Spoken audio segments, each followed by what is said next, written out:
Many of you know that 2023 is the 40th anniversary of GShock, so they're ramping up their releases, and we've been seeing many interesting GShocks in the pipeline, and we have some high-resolution images for us to discuss. The subject of GShock headlines lately is the new colorful Frogman that is now the third unique Frogman in recent memory. This watch is still a spec monster with its ISO standard depth rating, advanced features, and extreme toughness even against magnetism. The selling point of this variant is the uniquely laminated carbon fiber pattern. With this process, no two pieces will be alike. Along with this gorgeous bezel, the strap will be adorned with polarized color coding that simulates the Amazon poison dart frog's skin. You can also expect the usual Bluetooth and radio control features found in this model line. This limited edition Frogman is slated to be released next month. There is still expectation and hope that a digital, original configuration model will be released this year, but this one is certainly an eye-catcher. A new line of GShock Squares will be released soon with the serial designation GMW-B5000. This new line is marketed at women and smaller wrist sizes.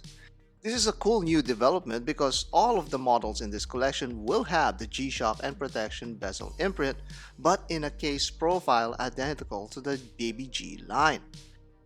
In fact, this is 0.6mm thinner than the typical Baby G Square and has a 200-meter water resistance compared to the Baby G's 100. Since the time of publishing, we now have some awesome images of the new GMW-B5000TCC. We can now see how GShock achieved this really cool circuit board camouflage design, which is a three-step process after the parts were molded. This process creates an amazingly crisp pattern that won't peel off easily over this titanium body. Web Chronos got a hold of this model and showed an amazing comparison against the revered MRG Square. The quality is stunning and the light play is simply gorgeous. Days later, Neil released their January GShock offerings and it features a hands-on preview of the watch. The DLC coating clearly shines, all puns intended, through the clip.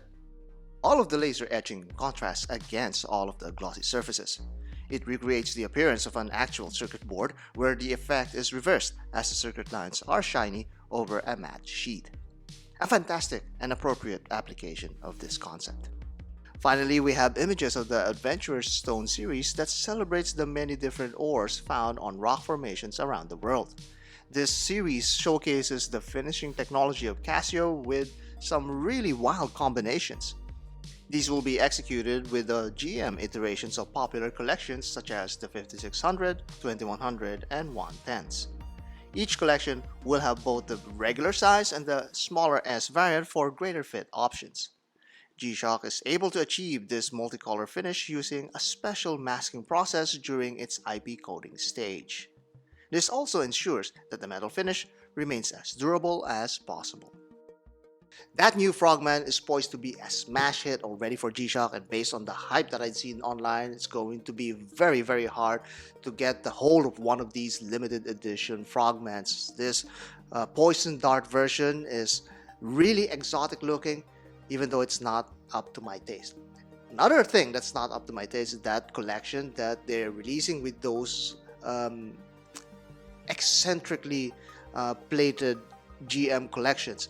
They are really amazing to look at, and it's more fascinating to see the process and how they achieve the designs, but the designs themselves are kind of too outlandish for my taste, and I'm still waiting for that collection that's a little bit more refined, a little bit more reserved, and I'm sure that they're going to release more of those in the upcoming months because this is just the beginning of their foray into the 40th anniversary celebration.